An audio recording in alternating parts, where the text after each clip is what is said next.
Aljabar, mengenal bilangan, simbol bilangan, dan pola bilangan. Tujuan pembelajaran: 1. Peserta didik dapat memahami dua bilangan dengan simbol kurang dari, lebih dari, dan sama dengan menggunakan gambar atau benda konkret dengan benar. 2. Peserta didik dapat menganalisis persoalan kalimat matematika, penjumlahan atau pengurangan dengan menggunakan gambar atau benda konkret dengan benar. 3. Peserta didik mampu menciptakan pola menggunakan sekumpulan gambar, warna, suara, benda, atau aktivitas konkret dengan tepat. Capaian pembelajaran: pada akhir fase A, peserta didik dapat menunjukkan pemahaman makna simbol matematika sama dengan dalam suatu kalimat matematika yang terkait dengan penjumlahan dan pengurangan bilangan caca sampai 20 menggunakan gambar. Contoh, peserta didik dapat mengenali, meniru, dan melanjutkan pola bukan bilangan, misalnya gambar, warna, suara. Materi yang pertama, simbol bilangan. Simbol yang pertama ini memiliki arti kurang dari. Simbol yang kedua memiliki arti lebih dari. Simbol yang ketiga memiliki arti sama dengan. Contoh yang pertama, perhatikan gambar buah stroberi di bawah ini. Pada gambar 1 terdapat 9 buah stroberi. Sedangkan pada gambar 2 terdapat 12 buah stroberi. Bilangan 9 dengan bilangan 12 lebih kecil bilangan 9, sehingga kesimpulannya gambar 1 kurang dari gambar 2. Contoh yang kedua, pada gambar 1 terdapat 12 buah lampu, sedangkan pada gambar 2 terdapat 9 buah lampu. Bilangan 12 dengan bilangan 9 otomatis lebih besar bilangan 12, sehingga kesimpulannya gambar 1 lebih dari gambar 2. Contoh yang ketiga, pada gambar 1 terdapat 5 ekor rusa, pada gambar 2 juga terdapat 5 ekor rusa. Bilangan 5 dengan bilangan 5 itu jumlahnya sama besar, sehingga dapat ditarik kesimpulan gambar 1 sama dengan gambar 2. Materi yang kedua, pengurangan dan penjumlahan. Pengurangan adalah operasi dasar aritmatika yang mengurangkan dua bilangan atau lebih menjadi sebuah bilangan. Sedangkan penjumlahan adalah operasi dasar aritmatika yang menjumlahkan dua bilangan atau lebih menjadi sebuah bilangan. Contoh yang pertama, dari gambar di samping terdapat 7 buah jambu dengan 3 jambu yang busuk. Berapakah jumlah jambu yang masih segar? Kita memakai pengurangan. Caranya 7 buah jambu dikurangi 3 buah jambu, hasilnya menjadi 4. Jadi buah yang masih segar berjumlah 4 buah. Contoh yang kedua, dari gambar di atas terdapat 3 ekor burung hantu berwarna coklat dan 3 ekor burung hantu berwarna abu-abu. Berapakah jumlah seluruh burung hantu tersebut? Kita memakai penjumlahan. Caranya 3 ditambah 3 sama dengan 6. Jadi seluruh burung hantu tersebut berjumlah 6 ekor. Materi yang ketiga, pola bilangan. Pola bilangan adalah susunan dari beberapa angka yang membentuk pola tertentu dan berulang. Contoh yang pertama, dari gambar di atas terdapat susunan gambar 2 mobil, 2 sepeda motor, 2 mobil, dan 2 sepeda motor lagi. Maka dapat disimpulkan bahwa gambar di atas membentuk pola bilangan 2, 2, 2, 2, dan seterusnya. Berulang ya.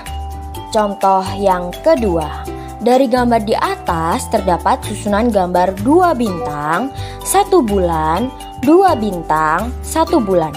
Maka dapat disimpulkan bahwa gambar di atas membentuk pola bilangan 2, 1, 2, 1, dan seterusnya.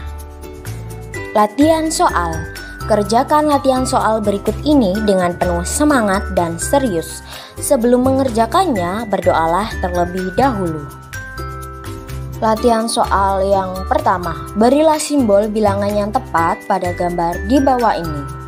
Yang kedua, Dari pola gambar di bawah ini, maka pola gambar selanjutnya adalah yang ketiga, berilah simbol yang tepat pada gambar di bawah ini. Yang keempat, Rani membeli 12 butir telur utuh, lalu telur tersebut pecah 2 butir. Berapakah sisa telur yang masih utuh sekarang?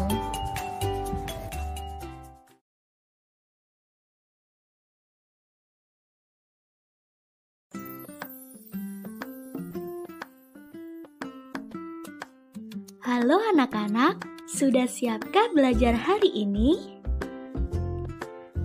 Hari ini kita akan membahas topik tentang bagian tubuh tumbuhan yang terdapat pada bab 1, yaitu tentang tumbuhan sumber kehidupan di bumi. Tujuan pembelajaran pada topik kali ini yakni yang pertama, peserta didik dapat memahami materi tentang bagian-bagian tumbuhan beserta fungsinya. 2. Peserta didik dapat menyebutkan bagian-bagian tumbuhan. 3. Peserta didik dapat mengaitkan bagian tumbuhan dengan fungsinya. 4. Peserta didik dapat melakukan kegiatan merawat tumbuhan. 5. Peserta didik dapat membuat suatu gambar yang memuat tentang tumbuhan beserta bagiannya dengan tepat dan benar. Apakah kalian pernah menjumpai tumbuhan? Saya pernah, Bu. Wah, tumbuhan apa yang pernah kamu temukan? Pohon stroberi, Bu. Saya tahu karena saya pernah memetik stroberi, Bu. Wah, good job. Karena kalian sudah mengenal tumbuhan, Bu Guru mau tanya lagi. Kalian tahu apa tidak bagian tubuh tumbuhan apa saja? Ada daunnya, Ibu. Kalau saya taunya ada batangnya, Ibu. Ya, betul sekali. Yang kalian sebutkan tadi betul semuanya. Tetapi masih ada lagi loh bagian tubuh tumbuhan yang lain. Apa, Bu, yang lain? Oke, kalau begitu kita akan masuk ke materi tubuh tumbuhan. Simak video berikut ini dengan baik ya anak-anak. Siap, Bu. Yuk ke lapangan, kita main bola.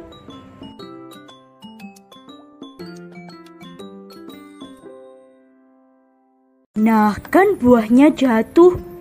Bentar. Buah itu termasuk bagian tumbuhan ya? Ya, betul. Di situ juga ada daun, batang, dan bunga. Ada satu lagi tahu. Apa? Ada lagi? Tapi yang kulihat hanya itu saja. Iya, satu lagi yaitu ada akar. Hah? Akar? Akar itu di mana letaknya? Akar itu letaknya ada di tanah. Jadi dia tidak kelihatan. Sini, aku jelasin bagian-bagian dari tubuh tumbuhan biar kalian gak pada bingung.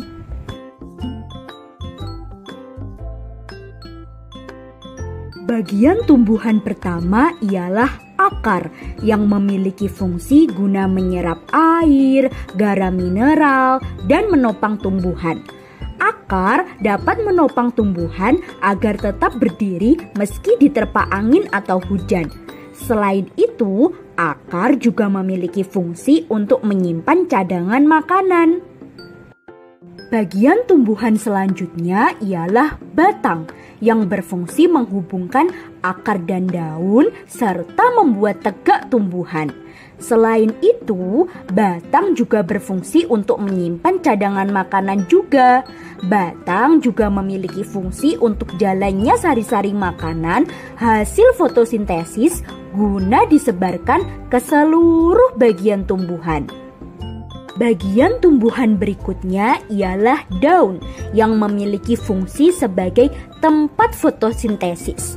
Daun juga memiliki kandungan seperti klorofil atau zat hijau daun yang digunakan untuk membantu proses fotosintesis loh. Buah merupakan bagian tumbuhan yang memiliki fungsi guna menyimpan cadangan makanan serta membungkus dan melindungi yang namanya biji. Umumnya terdapat 3 putik pada buah, yaitu kepala putik atau stigma, tangkai putik atau stilus, dan bakal buah yang namanya ovarium. Bunga berfungsi sebagai organ reproduksi atau organ perkembangbiakan tumbuhan. Bunga merupakan bagian tumbuhan yang memiliki kelopak, mahkota, benang sari, dan putik, sehingga disebut bunga yang lengkap. Sedangkan bunga tak lengkap, maka tak ada salah satu dari bagian tersebut.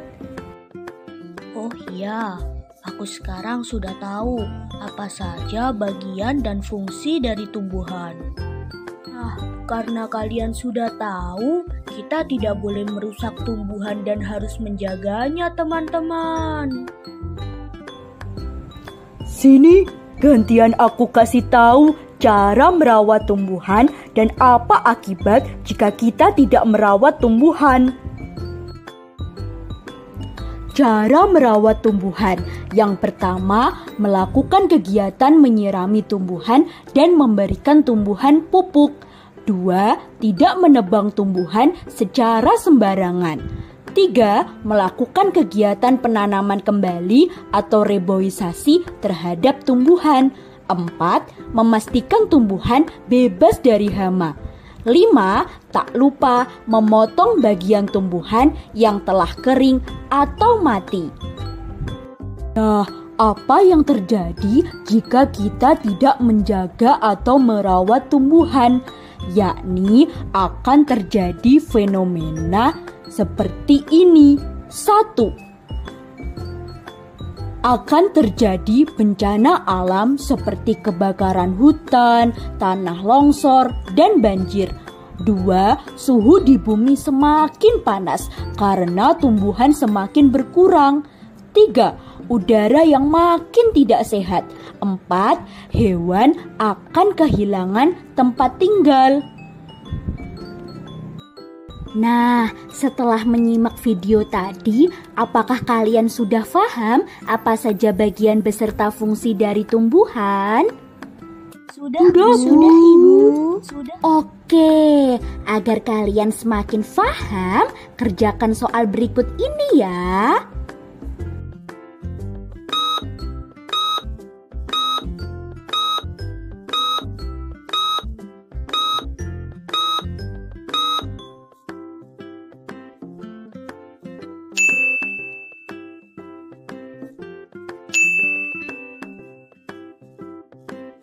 Nah, sudah mengerjakan soal, Bu Guru mau tanya, apakah di sini betul semua?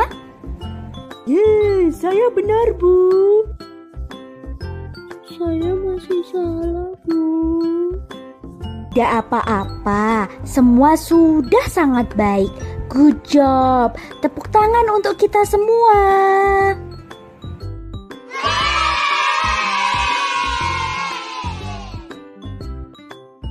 Kita harus selalu semangat dalam belajar.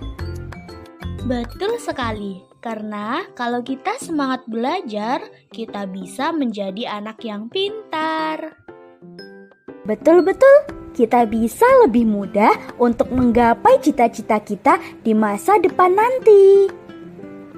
Nah, maka dari itu, ayo kita semangat belajar. Semangat belajar, teman-teman. Belajar tiada kata menyerah. Belajar tak kenal putus asa. Semua akan indah pada waktunya. Terima kasih anak-anak sudah menonton video ini. Semoga bermanfaat ya. Sampai jumpa.